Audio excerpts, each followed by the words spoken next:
Boa noite. Os irmãos podem se sentar.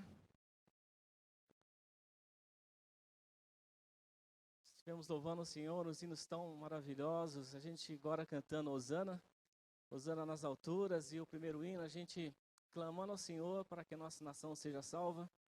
Então, a nossa vida como cristão é uma vida de oração, sempre buscando ao Senhor. Eu tenho alguns nomes aqui que a gente precisa estar lembrando em oração. A Vanessa Tirelli, Neide Spakov, a Soreni Redua, Aninha Ranieri, lutando tanto tempo contra um câncer. A família do pastor Humberto Maia, que essa semana Deus chamou para si o pai dele, o irmão Dilon, chamou para estar com o Senhor. Temos também aqui a família Demai. No ano passado, em setembro do ano passado, nasceu a bebezinha deles. E a bebezinha nasceu com um probleminha sério do coração. Então, ela está sendo internada hoje, preparando que amanhã ela vai passar por uma cirurgia de mais ou menos de 6 a 8 horas no coração. Eles estão lá e eu falei que a gente estaria falando na igreja aqui para a gente estar lembrando de orar por eles. Não só hoje, mas também amanhã, se vocês puderem lembrar, é orar por eles. E também temos aqui a Elaine BD. A Elaine também está numa luta contra um câncer, vai fazer vários tempos. Então é assim, irmãos, a nossa vida é assim, caminhando, orando, clamando pelo nosso país, clamando Hosana para que o Senhor venha. E assim imagina a situação de cada um de vocês chegando aqui hoje. Alguns estão bem alegres, né, às vezes no alto da montanha, bem tranquilos. Outros veio para cá, deixando uma situação tão complicada em casa, ou preocupado com alguma situação que tem que resolver durante a semana. Então é essa a nossa vida, né? E eu queria convidar os irmãos, vamos baixar nossas cabeças, vamos orar.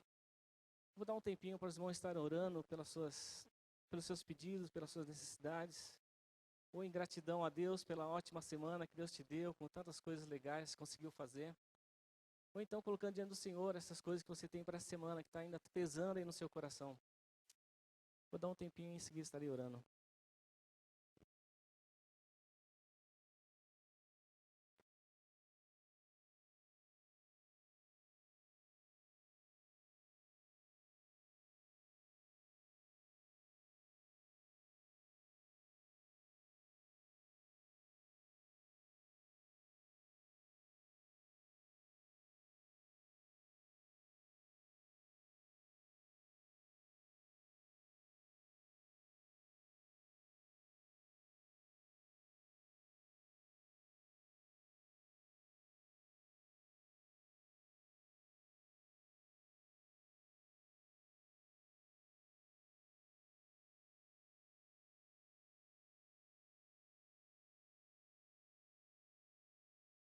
Pai, obrigado, Senhor, por estarmos juntos nessa noite.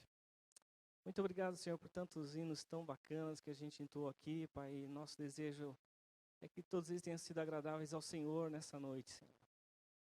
Pai, acabamos de falar alguns nomes aqui de algumas famílias, pessoas da nossa igreja, que estão passando por um momento tão difícil, Senhor, e nós entregamos cada uma delas nas Tuas mãos, Senhor.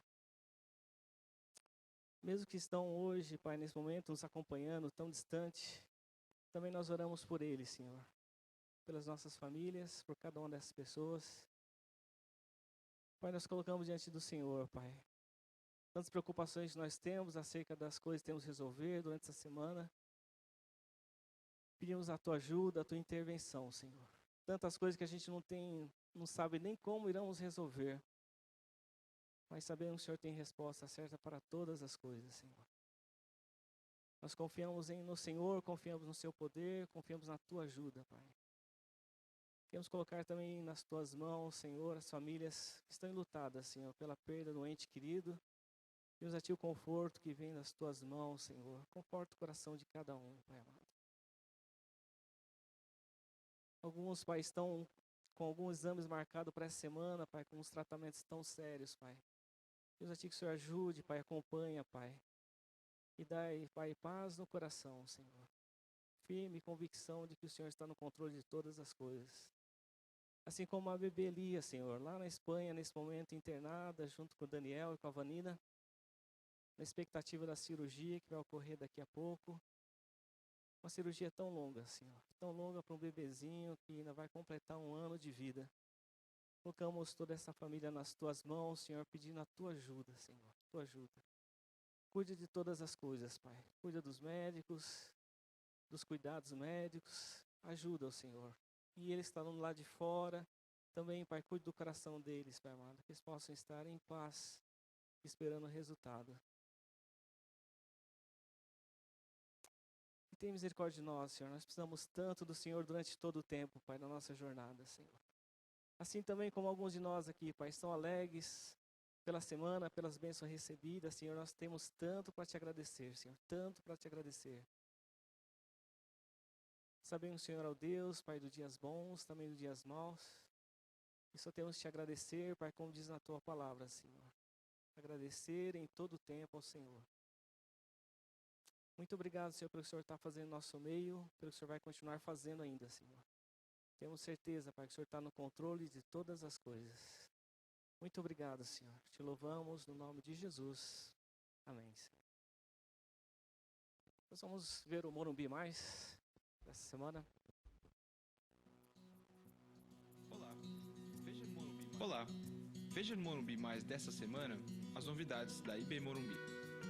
Atenção pais, se seu filho tem entre 7 e 10 anos e sabe tocar algum instrumento, procure o estande do Morumbi Kids e obtenha mais informações.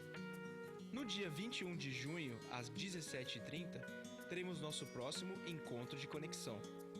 Se você deseja ser membro de nossa comunidade ou conhecer-nos um pouco mais, faça sua inscrição no Espaço Conexão e participe conosco. Esperamos por você. No dia 17 de junho, preparamos uma noite para você curtir um ambiente aconchegante, um festival de fundis maravilhosos e ainda compartilhar com alguém e fazer o bem. Entre em contato e faça sua reserva. Aguardamos você no estande da Amis. Hoje, 22 mil vídeos pornográficos são postados na rede a cada mês. Pensando nisso e não se calando diante dessa realidade, a Igreja Batista do Morumbi, em parceria com a ONG Macanudos, irá realizar no dia 27 de junho, das 14 às 22 horas, a primeira conferência Clube Love. Para mais informações e inscrições, visite nossa página do Facebook. Em setembro, do dia 4 ao dia 7, teremos nosso acampamento do EPA. Reserve já o seu lugar. Maiores informações no estande do EPA ou pelo e-mail tiago.costa@ibmorumbi.com.br. Este foi o Morumbi Mais dessa semana. Você pode rever essas e outras informações em nosso boletim informativo, em nosso site ou pelo Facebook. Até o próximo!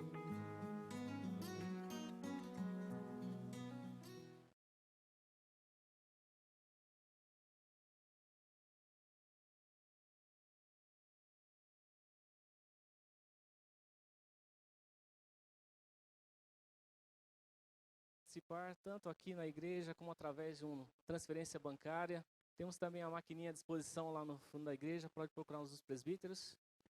E também queria incentivar, você que é nosso visitante, você está liberado. A menos que você queira fazer, nós também aceitamos, mas fique muito à vontade. Mas tudo isso, irmãos, de acordo com o que o Senhor propôs no seu coração. Amém? Boa noite. Pega 2 minutinhos, dá um abraço em quem você ainda não abraçou. Estou sentindo o pessoal muito quietinho nesse culto. Eu não gosto dessa frieza, essas coisas. Obrigado, meninos. Marcos, Rafa, Johnny, Cadu. Dá um aviso para vocês. Essa banda aqui chama Iguais, tá? Se você quiser, procura eles no Facebook. Eles têm uma página lá, curte eles. Que eles levam ele para sua igreja, você que é visitante. Eles aceitam convites para tocar fora. Então... obrigado, meninos. Uma bênção ter vocês aqui. Joia.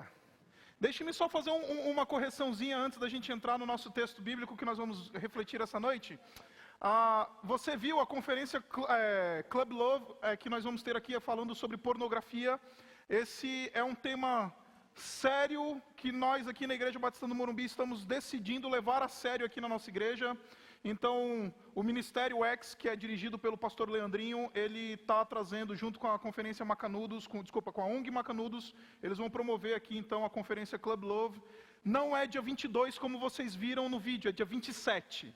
Tá legal? Então marca na sua agenda, eu recomendo que você venha estar conosco aqui. Realmente vai ser uma oportunidade para a gente poder refletir sobre esse tema, ver como esse tema, essa pornografia, ela tem prejudicado as nossas famílias, os nossos jovens, os nossos maridos e filhos, enfim. Realmente eu espero que você separe aí na sua agenda pelo menos um tempo para você vir assistir alguma das palestras. Você pode encontrar mais informações sobre esse evento no Facebook, procura lá Club Love, ou então você pode entrar no site ONG Macanudos, é macanudos.org, você vai encontrar lá também sem problema nenhum. E também no nosso Morumbi Mais, no site, enfim, você tem todo acesso à informação a respeito dessa conferência. Abra sua Bíblia em Gênesis, capítulo 3, nós vamos refletir hoje em Gênesis capítulo 3, é um texto bem conhecido de todos nós, eu vou ler a partir do versículo 6.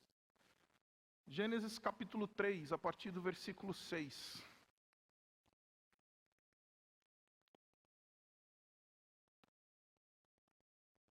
Diz assim, Gênesis 3, versículo 6. Quando a mulher viu que a árvore parecia agradável ao paladar, era atraente aos olhos e, além disso, desejável para dela se obter discernimento, tomou do seu fruto, comeu e deu ao seu marido, que comeu também.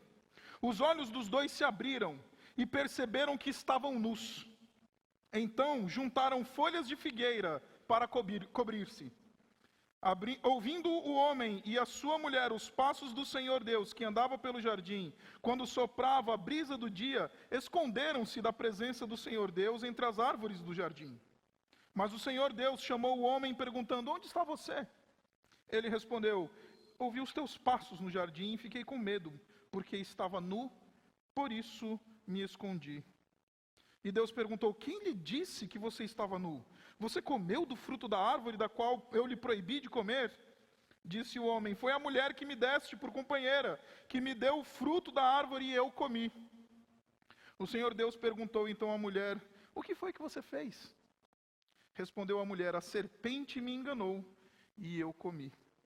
Então o Senhor Deus declarou à serpente: uma vez que você fez isso, maldita é você entre todos os rebanhos domésticos e entre todos os animais selvagens. Sobre o seu ventre você rastejará e pó comerá todos os dias da sua vida. Porém, inimizade entre você e a mulher, entre a sua descendência e o descendente dela. Este lhe ferirá a cabeça e você lhe ferirá o calcanhar.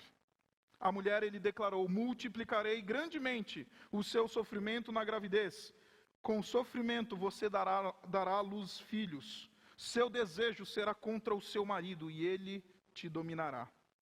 E ao homem declarou: visto que você deu ouvidos à sua mulher e comeu o fruto da árvore da qual eu lhe ordenara que não comesse, maldita é a terra por sua causa. Com sofrimento você se alimentará dela todos os dias da sua vida. Ela lhe dará espinhos e ervas daninhas. E você terá que alimentar-se das plantas do campo. Com o suor do seu rosto, você comerá o pão até que volte à terra, visto que dela foi tirado, porque você é pó, e ao pó tornará. Baixa sua cabeça, vamos orar mais uma vez. Pai, Tu és grande, poderoso. Cantamos, Te adoramos. Agora nós queremos ouvir a Tua voz. Queremos pedir então que, por meio da exposição e da aplicação da Tua palavra, nós sejamos edificados. Que aquilo que vamos descobrir na Tua palavra seja instrumento do Teu Espírito na transformação da nossa vida. De maneira que a nossa vida seja agradável a Ti, seja algo que exulte a Cristo, seja instrumento Teu na expansão do reino. E que assim, ó Pai, o Teu nome seja glorificado em nós. Então nos orienta, nos guarda e nos abençoa. É isso que nós pedimos em nome do Senhor Jesus. Amém. Se você é de uma tradição evangélica, você nasceu num berço evangélico, você com certeza deve talvez algum dia da sua vida, alguma época da sua vida, ter frequentado a escola bíblica dominical. E aí lá na escola bíblica dominical, lá nos Cordeirinhos de Jesus, né, quando a criançadinha está lá nos Cordeirinhos de Jesus, eles vão ensinar uma definição de pecado para você assim: Olha, pecado é o quê? Pecado é tudo aquilo que nós falamos, é tudo aquilo que nós pensamos e tudo aquilo que nós fazemos que desagrada a Deus. Então isto é pecado, é isso que a molecadinha lá na escola bíblica dominical, lá os cordeirinhos de Jesus aprendem quando o tema é pecado. Falar sobre as coisas feias, né, as coisas que desagradam a Deus. Aí você cresce um pouquinho, o pastor de adolescentes ele já começa a complicar um pouquinho esse negócio de pecado para a sua vida. E aí ele chega e começa a falar assim, olha, o negócio é o seguinte, pecado não é somente esse negócio de você falar, fazer ou pensar aquilo que desagrada a Deus. Pecado também é você errar o alvo. Até quando você tem a intenção de acertar, mas erra, então você cometeu um pecado. Aí você errou o alvo, aí o pastor de adolescentes, ou o pastor de jovens vai vir, vai trazer aquela ilustração do arqueiro, né? Ele olha, é como um arqueiro que ele puxa a sua flecha, e então ele mira no alvo, e aí, embora ele queira muito acertar o alvo, ele erra. Ele não acerta lá no centro do alvo, e aí, se você errou, se você mesmo que tentou, quis, mas não acertou, isso é pecado, isso já desagradou a Deus. Aí, quando você fica um pouco mais velho, o casal casa, fica mais velho, a igreja, o pastor na igreja vai falar sobre o pecado, aí ele vai tentar juntar essas duas coisas, né? Ele vai dizer, olha, que nós erramos o alvo todas as vezes que nós tentamos, nós falamos, fazemos ou pensamos coisas que desagradam a Deus. Só que quando a gente olha para as Escrituras, a gente vê um conceito que é um pouco diferente de pecado. Pecado diz respeito a um processo de autonomia que é deflagrado no coração do homem. Pecado não é simplesmente uma coisa que nós fazemos, mas é uma condição na qual nós estamos. E esse texto que nós acabamos de ler, ele vai relatar para nós como é que entrou o pecado no mundo. Vai relatar para nós a primeira das desobediências, o primeiro pecado, Adão e Eva desobedecendo a Deus e então decidindo viver uma vida autônoma, ou seja, falando, Deus, a partir de agora somos nós que tomamos conta da nossa vida, somos nós que vamos decidir o que é bom para nós, somos nós que vamos resolver o que vai acontecer na nossa vida, somos nós que vamos estabelecer os padrões que nós queremos viver, porque a partir de hoje nós somos autônomos. Estamos declarando a nossa alforria e a nossa independência de Deus. Este é o âmago do pecado. Esta é a condição que nos leva ao pecado. Cada vez que eu e você nós fazemos, pensamos, ou então falamos alguma coisa que nós mesmo involuntariamente ou voluntariamente fazemos, cada vez que nós fazemos isso, nós estamos dizendo, Deus, eu sou autônomo, eu escolho aquilo que é melhor para mim. Não a tua vontade, mas a minha, não o teu plano, mas o meu, não o teu padrão, mas o meu. E esse pecado, ele deflagra pelo menos 4 rupturas na nossa vida, ou deflagrou 4 rupturas na vida do homem, todos nós. Aqueles que ainda não se encontraram com Cristo, ou aqueles que já se encontraram com Cristo, mas de alguma maneira estão ainda lidando com a sua natureza, e vira e mexe, pisam na bola e tal. Esse texto fala pra gente. Esse texto nos mostra alguns tipos de rupturas que são extremamente interessantes, que eu queria parar com vocês essa noite e refletir. A primeira ruptura é uma ruptura que a gente chama de uma ruptura espiritual. Porque houve uma separação por causa desta declaração de independência, por causa desta declaração de autonomia. O homem se tornou inimigo de Deus, ele se tornou um indivíduo que ele não goza mais de uma comunhão com o seu Deus. Se você um dia pegar para ler os capítulos que antecedem este capítulo que nós acabamos de ler aqui em Gênesis, você vai descobrir que antes disso acontecer, Deus ele passeava pelo jardim, e ele estava lá, todas as tardes, ele ia lá trocar uma ideia com Adão, chegar no final do dia, Adão, e aí, como é que foi o seu dia, cara? Compartilha comigo. A comunhão era perfeita, o estado de plenitude era perfeito, a bênção era plena, mas por causa desta declaração de independência, de autonomia, Adão, ele decidiu ser inimigo de Deus. Ele decidiu se separar de Deus. Houve uma ruptura espiritual. E essa ruptura espiritual, ela traz um negócio muito interessante.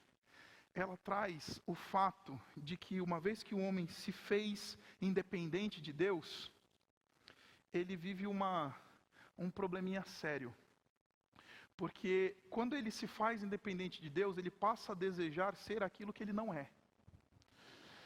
Quando a gente olha para Gênesis capítulo 3, qual que é o âmago da tentação? O âmago da tentação, quando a cobra, a serpente, foi lá tentar Eva falou assim, a serpente falou assim, Eva, o negócio é o seguinte, no dia que vocês comerem desse fruto que Deus proibiu, vocês serão iguais a Deus.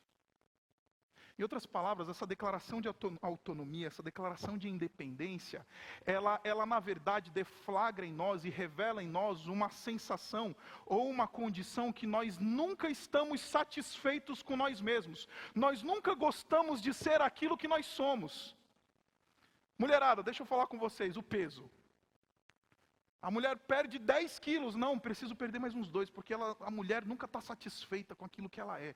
O homem, ele nunca está satisfeito com a grana que ele recebe, ou aquilo que ele faz, ele nunca está satisfeito, porque essa declaração de independência deflagra em nós uma sensação de inadequação conosco mesmo, e aí nós nunca estamos satisfeitos com aquilo que nós somos. E por causa dessa insatisfação, a gente não quer ser homem, a gente quer ser Deus. A gente não quer ser obediente, não quer ser servo, a gente quer ser Senhor. A gente quer mandar, a gente quer chegar por cima da carne seca. Porque no dia que vocês comerem do fruto do conhecimento do bem e do mal, vocês serão iguais a Deus. Essa declaração de independência, essa autonomia deflagra em nós um sentimento de ser aquilo que nós não somos. E esse é um negócio perigoso na nossa vida. Porque embora nós tenhamos alvos privilegiados, alvos louváveis, alvos legais, alvos bons, como crescer na empresa, criar uma família bem, ter coisas que são legítimas na nossa vida, às vezes a gente deseja coisas ilegítimas, porque nós não queremos ser aquilo que nós somos. A gente deseja coisas ilegítimas na nossa vida. E existe um pensador, um cara chamado Søren Kierkegaard, e ele vai dizer que este indivíduo que deseja ser aquilo que ele não é, ele sempre está fadado a ser ou César ou nada. Porque ele sempre vai querer ser César, ele sempre vai querer ser o cara, ele sempre vai querer ser o mais admirado, ele sempre vai querer ser o mais belo, ele sempre vai querer ser o mais inteligente, ele sempre vai querer ser aquele que brilha, ele sempre vai querer ser aquele que todo mundo olha e fica de boca aberta. Nossa, você viu como esse cara, essa moça, essa mulher é inteligente, é esperta, é rica, é bem sucedida. Aí ela descobre que nessa perde a vida perseguindo esse alvo de ser César, e aí descobre que não é César. Porque ainda tem mazelas no coração, ainda tem coisas que são difíceis para lidar no coração. E aí o que ela vai pensar? O que esse homem e essa mulher vão pensar? E se eu não sou César, o que eu sou? Eu sou um nada. E vive uma vida de frustração. Porque gostaria de ser aquilo que não é. Isso é o que a nossa ruptura espiritual provoca em nós. Nós desejamos ser aquilo que nós não somos. Nós desejamos ser aquilo que nós não somos. Mas não somente nós desejamos ser aquilo que nós não somos, às vezes a gente se perde e aceita a tirania do outro. E aí, se a gente não quer ser César, a gente vai querer ser aquilo que os outros querem que a gente seja. Essa separação de Deus provoca em nós um negócio muito esquisito, porque a gente vai então querer ser não somente aquilo que nós não somos, mas nós vamos querer ser aquilo que os outros muitas vezes querem que nós sejamos. E aí o marido, ele vai querer ser o melhor marido para sua esposa. A esposa vai querer ser a melhor mulher para o seu marido. O filho vai querer ser o melhor filho, ou vai querer ser o filho segundo aquilo que o seu pai quer que ele seja. Ou então o funcionário vai querer ser aquilo que o seu chefe quer que ele seja. E é capaz de nós perdermos a nossa vida tentando ser aquilo que os outros querem que a gente seja. É capaz da gente perder a nossa vida tentando ser aquilo que o meu pai quer que eu seja, a minha mãe quer que eu seja, a minha mulher quer que eu seja, o meu patrão quer que eu seja, o meu professor da faculdade quer que eu seja. E aí a gente passa a vida inteira perseguindo alvos que não são nossos, são de outros. Porque a gente persegue esse negócio de ser aquilo que nós não somos. No dia em que vocês comerem do fruto da árvore do conhecimento, vocês não serão o que vocês são, vocês serão iguais a Deus. E é capaz da gente perder a vida inteira. Eu lembro que quando eu estava no seminário, eu estudei com uma moça que ela passou 5 anos dentro de uma faculdade teológica. 5 anos dentro de uma faculdade teológica, estudando. E quando ela se formou, ela falou assim: aqui está a minha alforria, porque eu só estudei teologia porque os meus pais queriam que eu estudasse. Talvez você que é jovem está se identificando, porque às vezes seu pai quer que você seja médico, você quer ser engenheiro.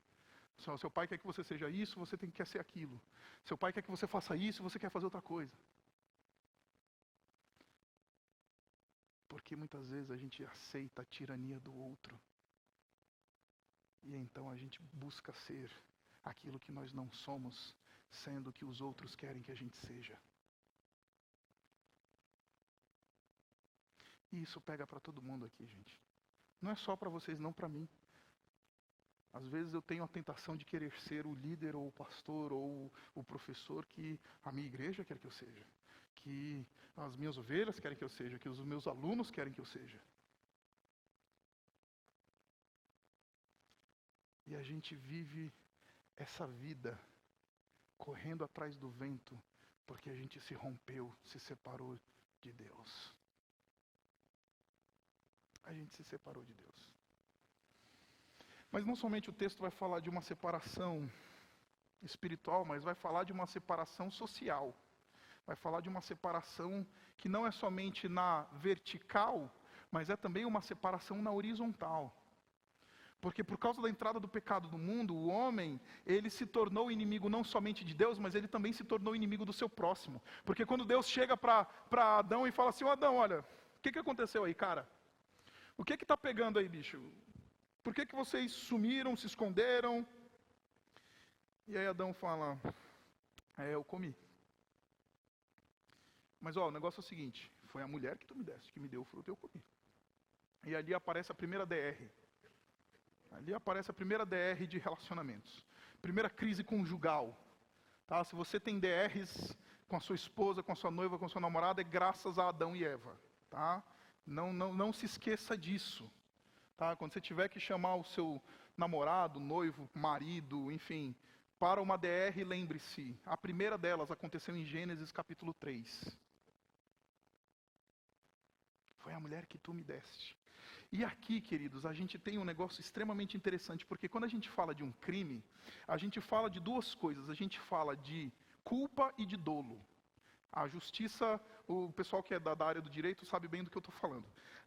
Quando a gente fala de um crime, a gente fala de culpa e de dolo. Existem 2 tipos de crime no Brasil, segundo a lei brasileira. Crimes culposos e crimes dolosos. Ou seja, eu estou andando a 120 por hora na Imigrantes. E aí eu vejo o motoqueiro, o motoboy, que geralmente é corintiano, e aí eu vejo o corintiano e falo assim: vou bater neste corintiano, e bato no corintiano. O que acontece? Isso é um crime doloso. Houve a intenção, houve o mal. A minha volúpia adâmica quis intentar o mal contra um indivíduo. Os corintianos todos dizendo amém, né? Amém. Agora tem um crime culposo. Eu estou descendo para a Baixada Santista, 120 por hora na Imigrantes, e passa uma pessoa no meio da rodovia, e eu não consigo parar, eu bato, mas matei. Isso é um crime culposo. Embora não tenha havido uma intenção, um dolo, recai sobre mim uma culpa por uma morte. E eu preciso responder por isso.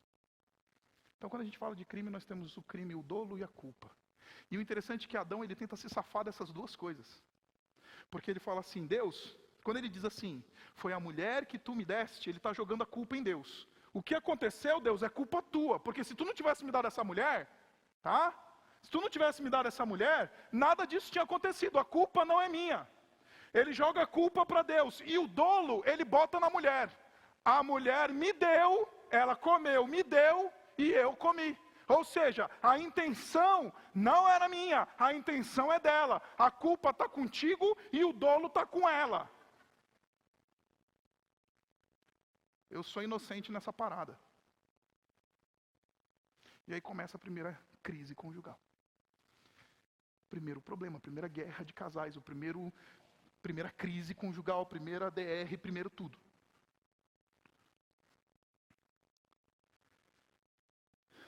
Olha comigo o versículo 16. Quero que você olhe comigo o versículo 16, a parte B, diz assim: seu desejo será contra o seu marido e ele te dominará.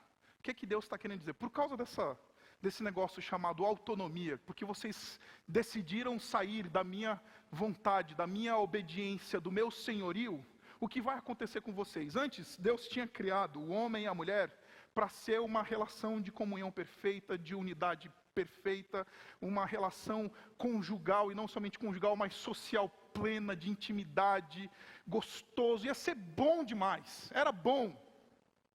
Aquilo que Deus tinha criado, Deus avalia no final do seu processo criativo, Ele diz assim: tudo que eu fiz é muito bom. Inclusive o relacionamento humano, Adão e Eva, as relações sociais também são boas.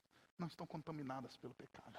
E aí a gente começa a estudar um pouquinho a palavra de Deus, a gente descobre que Deus, ele chama o Adão e a Eva e fala assim: olha, Adão e Eva, vocês são iguais, os dois têm a imagem e semelhança de Deus, os dois são lindos, bonitos, cheirosos, gostosos, vocês foram criados para desfrutar da minha bênção, desfrutar da minha presença, vocês são igualmente dignos, vocês são igualmente importantes diante de mim.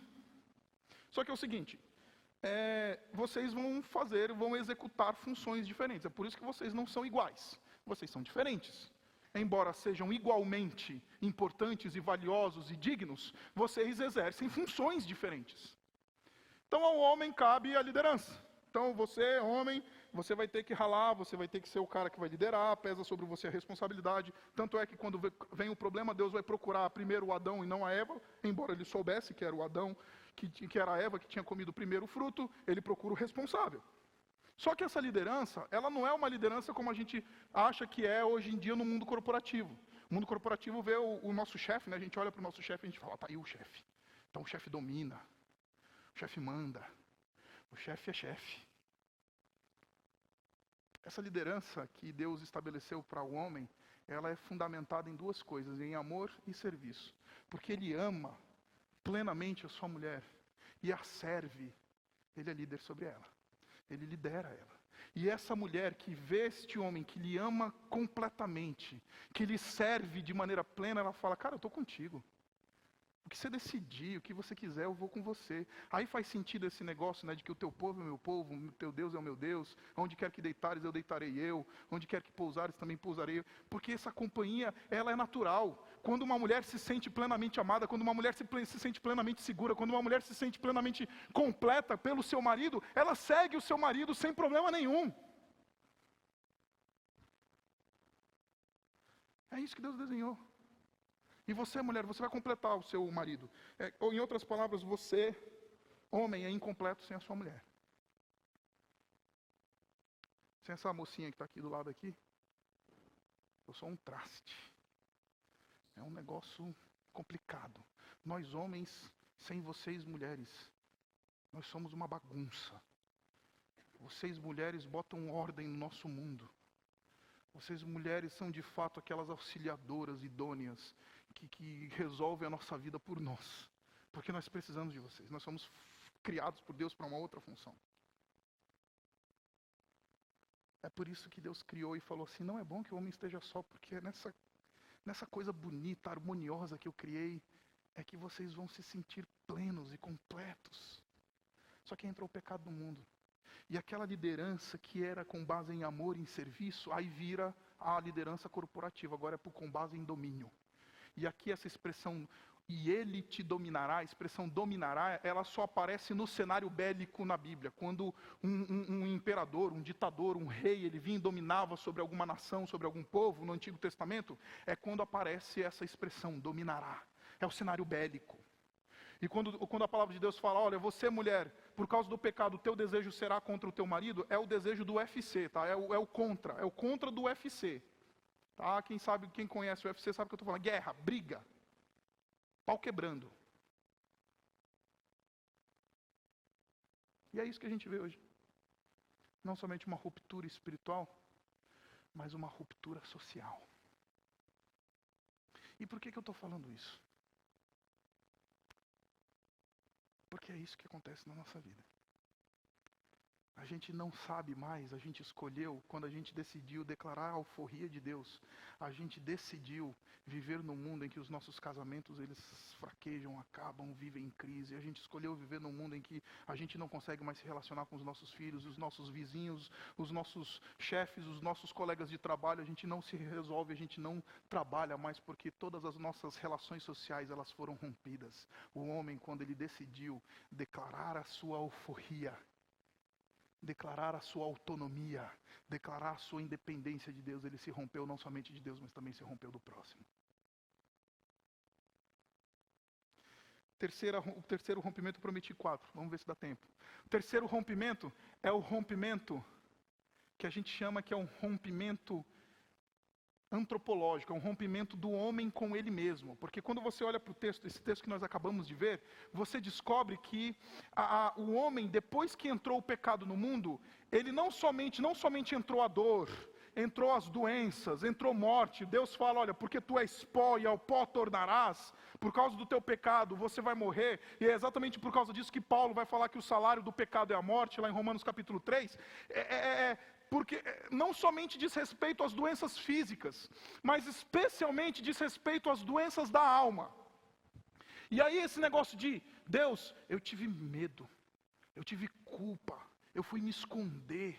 Sabe esse negócio de gente que vive com medo, com culpa, com problemas na alma, tendo que tomar Prozac, Ritalina, tudo quanto é remédio tarja preta para ver se consegue dormir. Isso começa em Gênesis capítulo 3. Isso daí aconteceu porque nós nos rompemos com a gente mesmo. A gente se tornou não somente inimigo de Deus, a gente não se tornou inimigo dos nossos próximos, mas também nós nos tornamos inimigos de nós mesmos. Outro dia chegou uma irmã para mim e falou assim, Isaac, eu não consigo dormir. Eu falei, teu marido não te deixa dormir, fica te cutucando à noite? Não, são os meus pensamentos, é o meu coração pesado. Aí eu tentei ministrar, falei, querida, Jesus, graça e tal, mas eu tentei chamar a atenção para ela para outra coisa. Eu falei, você já parou para perceber que é você que não se deixa dormir? São os teus próprios pensamentos, é você que não se deixa dormir. Você é inimiga de si mesmo. Aí a gente tem que tomar Ritalina, né? Tem que tomar Prozac, tem que tomar antidepressivo, tem que tomar remédio para ver se consegue lidar com as nossas mazelas da alma, as nossas culpas, os nossos medos, as nossas angústias. Especialmente as nossas angústias. Porque aqui tem um negócio interessantíssimo. Porque quando a gente declara independência de Deus, quando a gente fala assim, Deus, a partir de agora, eu sou autônomo, eu decido, o que acontece? A gente não consegue lidar com essa autonomia. Eu e você, nós não sabemos lidar com a autonomia. E agora, o que eu vou fazer? Eu vou fazer medicina ou eu vou fazer engenharia? Outro dia chegou um jovem aqui da nossa igreja, chegou para mim e falou assim, Isacão, eu acho que eu vou para o seminário. Quer dizer, eu não sei se eu vou para o seminário. Acho que eu vou para a faculdade de engenharia. Não, eu acho que eu vou fazer medicina. Aí eu virei para ele e falei, velho, tudo a ver, né? Teologia, engenharia e medicina. Porque a gente não sabe lidar com essa autonomia, a gente precisa de guru, né? O guru vem e diz pra gente, olha, faz assim, a gente, tranquilo, aí facilitou a vida, né? Porque a vida, na perspectiva da autonomia, da liberdade, ela é angustiante. A gente só lamenta e angustia as vidas às quais nós recusamos. Aí chega a moça que quer casar, né? Aí chega pro pastor, ou chega pro líder da igreja e fala assim, ai pastor, eu tô indecisa, tem um loiro e um moreno. Falei, e você quer que eu te diga com quem você tem que casar? Eu não sou guru, eu sou pastor. Não, mas não tem uma palavra de Deus aí para mim? Eu falei, tem. Escolhe. Os dois são crentes, os dois amam a Jesus, os dois querem caminhar, ter uma família diante de Deus. Sim, escolhe. Ai, pastor, mas e se eu escolho o moreno e o loiro lá? Pô, a gente só angustia aquelas vidas que nós recusamos, que nós rejeitamos, porque a gente fica pensando, pô, e como é que será que seria se fosse daquele jeito lá, se eu tivesse escolhido diferente? Essa autonomia, ela é maldita, ela nos leva para angústia, a gente não sabe lidar com isso, é por isso que a gente precisa de horóscopo. A gente acorda de manhã, aí a gente não tem coragem de tomar as decisões, porque a gente sabe que decisão envolve categorizar valores, envolve lidar com valores, envolve uma complexidade que a gente não gosta de lidar com ela. Aí a gente abre o jornal de manhã cedo, né, no café da manhã, o que será que o meu horóscopo vai dizer hoje para mim? O que será que o meu horóscopo vai dizer para mim hoje? Aí se é crente, não procura horóscopo, porque o horóscopo é pecado, né? O horóscopo é pecado. O pastor lá na igreja falou que o horóscopo é pecado. Então, não corre atrás do horóscopo, corre atrás do pastor. Ou daquele irmão, daquela irmãzinha da igreja que fala assim, irmã, eis que te digo, varoa, eis que te digo, varão de Deus. A gente adora isso, por quê? Porque a gente não consegue, a gente não sabe lidar com essas complexidades da vida. Essas complexidades da vida, elas nos angustiam. A gente fica, poxa, eu quero comprar um carro X, mas tem um outro lá, e agora? Eu vou comprar esse carro, mas fica olhando. Mas será que se eu tivesse comprado aquele carro não seria diferente? Porque a gente não sabe lidar com essa autonomia, porque nós não fomos criados para esse tipo de autonomia. Porque isso nos angustia, a gente não consegue lidar com a vida e com as complexidades da vida. Aí a gente fica precisando de guru, a gente precisa de profeta, a gente precisa de apóstolo, a gente precisa de um monte de coisa. Porque a gente não tem coragem de lidar com o negócio. Porque a gente se colocou nessa situação e a gente não sabe como lidar. Meu microfone está caindo. Me mexi tanto. O Lucas deve estar tão feliz ali atrás. Nós rompemos com Deus. Nós rompemos com o nosso próximo. E nós rompemos conosco mesmos. A gente briga com a gente mesmo. A gente não sabe lidar com essa autonomia. Mas não somente isso. A gente brigou com a criação. A gente rompeu com a criação. Porque o texto diz assim. E ao homem ele declarou, estou lendo o versículo 17. Visto que você deu ouvidos à sua mulher e comeu o fruto da árvore, da qual eu lhe ordenara que não comesse, maldita é a terra por tua causa. Maldita é a terra por tua causa. Ela vai produzir espinhos e ervas daninhas. Em outras palavras, a terra está dizendo, olha amigo, você já não é mais bem-vindo aqui, porque até o relacionamento do homem com a terra era harmonioso. Até o relacionamento do homem com a terra, com a criação, era harmonioso. Hoje a gente polui, a gente deixa o Tietê nesse cheiro que ele está. Você passa na marginal agora, você não pode, você tem que usar máscara de gás. Porque é impossível você andar na marginal sem estar com a ventilação do seu carro fechada. É impressionante isso. Porque a gente poluiu, a gente mata a criação. E a terra é nossa inimiga. A terra, ela se tornou nossa inimiga. Quando Deus fala assim, olha, com o suor do teu rosto, você terá que trabalhar. Aí a gente acha que trabalho é maldição, né? A gente tem aquela depressão. Eu sei que você já está em depressão por causa da segunda-feira. Já são quase 9 horas da noite. Você daqui a pouco vai postar no Facebook. Acabou o final de semana.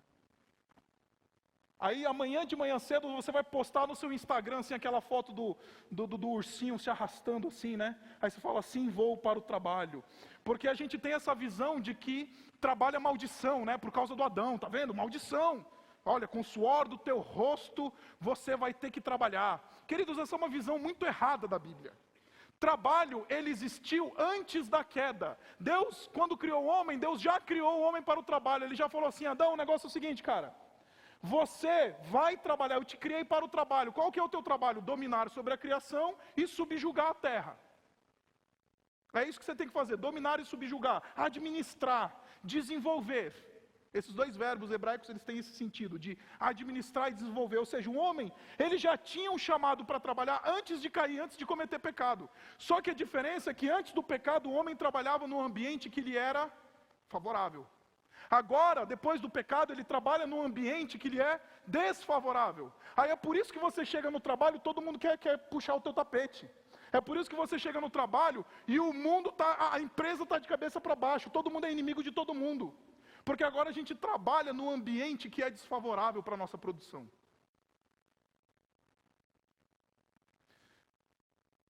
Nós nos tornamos inimigos de Deus, nós nos tornamos inimigos do próximo, nós nos tornamos inimigos de nós mesmos, e nós nos tornamos inimigos da criação.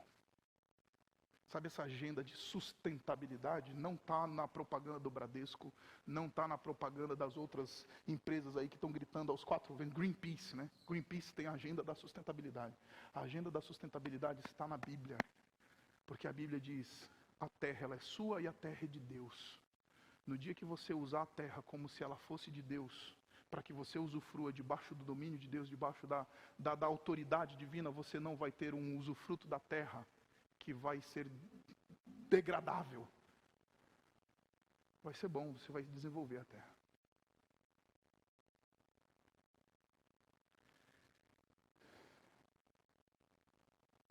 A gente se tornou inimigo de Deus. E ao se tornar inimigo de Deus, a gente aceita a tirania dos outros.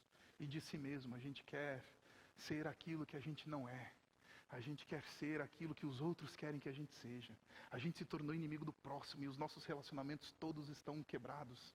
A gente se tornou inimigo da gente mesmo e aí a gente fica entrando nessa ritalina, nos remédios, e a gente não sabe lidar com essa autonomia que a gente escolheu, com a gente vive angustiado, porque a gente não sabe escolher e lidar com as complexidades da vida. E a gente se tornou inimigo da criação. Aí talvez você esteja pensando, você está falando tudo isso, beleza, entendi. E qual que é a solução? A solução está lá em 2 Coríntios, capítulo 5, versículo 17. Eu quero abrir esse texto e fechar essa noite. Abre lá comigo, 2 Coríntios, capítulo 5.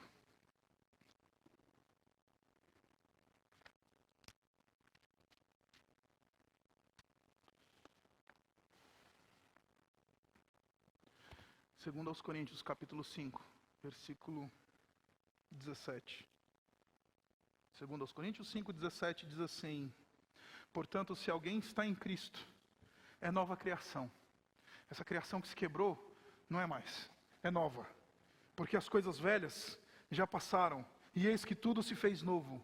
Ou seja, eu me fiz amigo de Deus, eu me fiz amigo do próximo, eu me fiz amigo de mim mesmo, eu me fiz amigo da criação. E esse negócio de ser nova criação, tudo isso provém de Deus, que nos reconciliou. É por causa do ministério da reconciliação, na cruz de Cristo Jesus, que é possível voltar a Deus, que é possível voltar ao próximo, que é possível voltar a nós mesmos, que é possível voltar à criação. É por causa da cruz. E reconciliação, gente, é um negócio que pressupõe inimizade. Amigos não precisam de reconciliação. Colegas de trabalho, amigos e parceiros, eles não falam assim, olha, vamos ter uma reunião de reconciliação? Vamos ter um happy hour de reconciliação? Depois do trabalho a gente vai fazer o happy hour da reconciliação. Não existe isso. Por quê? Porque a gente chama para o happy hour aquele que é amigo. A gente vai pro bar, a gente vai sair, a gente vai festejar, a gente vai desfrutar da vida com aqueles que são próximos, amigos, parceiros. Reconciliação é para inimigo, porque a gente se tornou inimigo de Deus, a gente se tornou inimigo do próximo, a gente se tornou inimigo da gente mesmo, a gente se tornou inimigo da criação. Por isso que reconciliação é importante. Só que o grande problema é que a gente lê esse texto como? Não, reconciliação diz respeito somente ao poder da cruz de nos levar de volta ao nosso Criador. Legal, mas esse resolve 25% do problema. Porque a gente tem outras 3 rupturas. Porque a gente não se rompeu só com o Criador. Você tem algum problema de ruptura na tua vida? Teu casamento está indo pro ralo.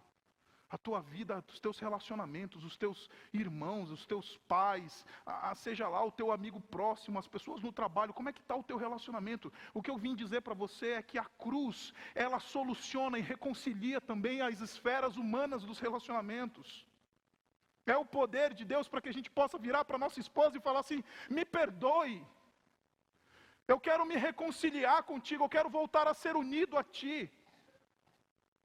É o poder da reconciliação que vem da cruz, que não somente nos leva de volta a Deus e resolve o problema da nossa inimizade com Deus, mas também resolve o nosso problema da nossa inimizade com o nosso próximo.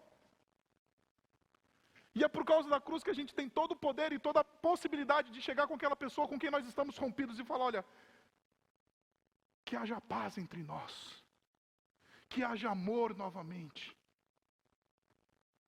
que nós possamos andar novamente em unidade.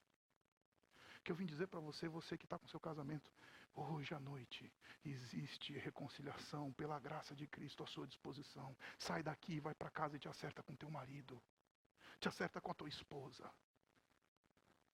Porque a reconciliação, ela é o poder para nós nos reconciliarmos com o próximo também, não somente com Deus.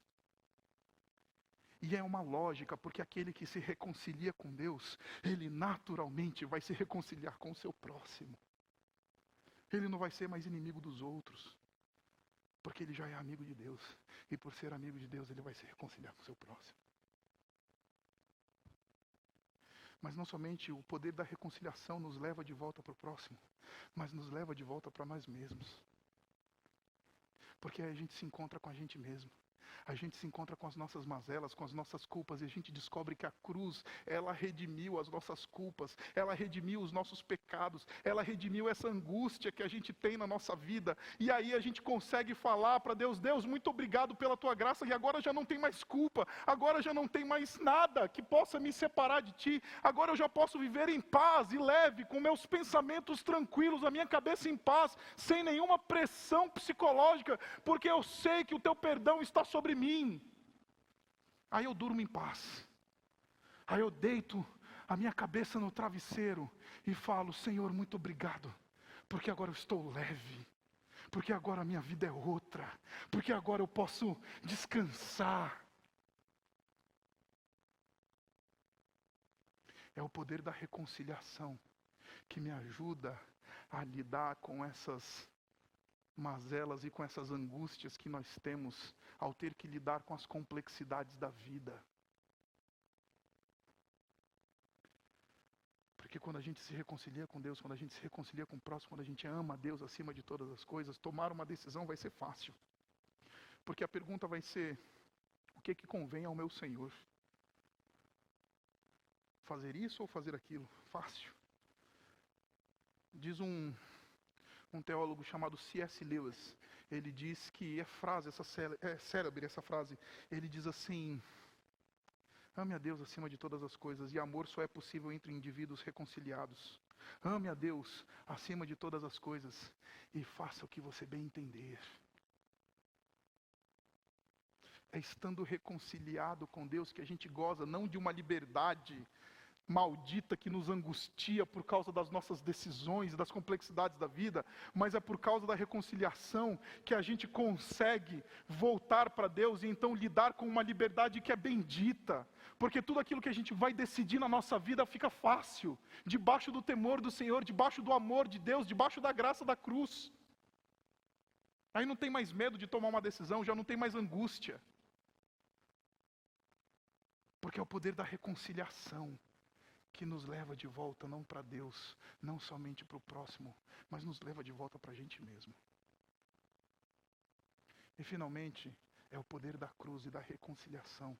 É por causa de Jesus que nós somos reconciliados com a criação. E aí a criação não é mais nossa inimiga. Aí a gente vai saber lidar com os nossos recursos naturais, com os nossos recursos que nós temos na vida, com tudo aquilo que Deus nos ofereceu e colocou na nossa mão. Porque agora está reconciliado. O que eu vim para falar para você essa noite não é dizer que o problema é pecado, pecado, pecado. Eu vim falar essa noite para dizer que é a cruz. É a cruz que nos reconcilia. É a cruz que nos leva de volta para Deus. É a cruz que nos leva de volta para o próximo. É a cruz que nos leva de volta para nós mesmos. E é a cruz que nos leva de volta para a criação. Então eu vim dizer para você essa noite, Esse sermão não é um sermão de culpa. Esse sermão é um sermão para dizer: existe graça. A cruz e o sangue já foi derramado. Aceita isso por graça e diga: Senhor, obrigado por aquilo que tu já fizeste por mim, porque eu ando vivendo essa vida miserável, eu não preciso viver essa vida miserável, porque a cruz já me reconciliou. Então eu quero dizer para você essa noite: a cruz está à sua disposição. O sangue de Jesus está à sua disposição, pronto para te reconciliar com seu Pai. Pronto para te reconciliar com o teu próximo. Pronto para te reconciliar contigo mesmo. E pronto para reconciliar você com a criação. Abaixa a tua cabeça.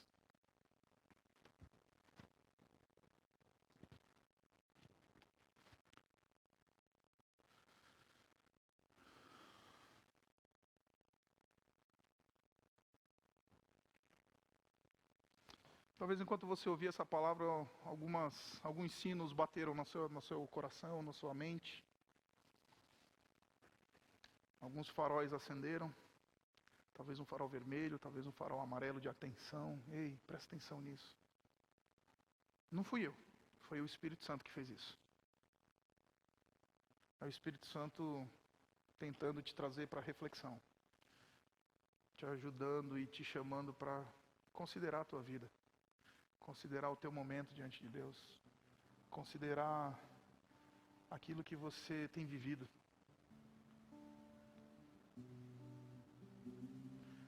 A minha mensagem para você essa noite é: aquele que está em Cristo, nova criatura é. As coisas velhas já passaram, eis que tudo se fez novo, a reconciliação já cobriu. Basta você se apropriar disso e falar: Senhor, eu quero isso para a minha vida. Eu quero ter um relacionamento contigo reconciliado. Eu quero ter um relacionamento com o meu próximo reconciliado. Eu quero lidar com o meu próprio coração e com a minha própria alma de maneira reconciliada.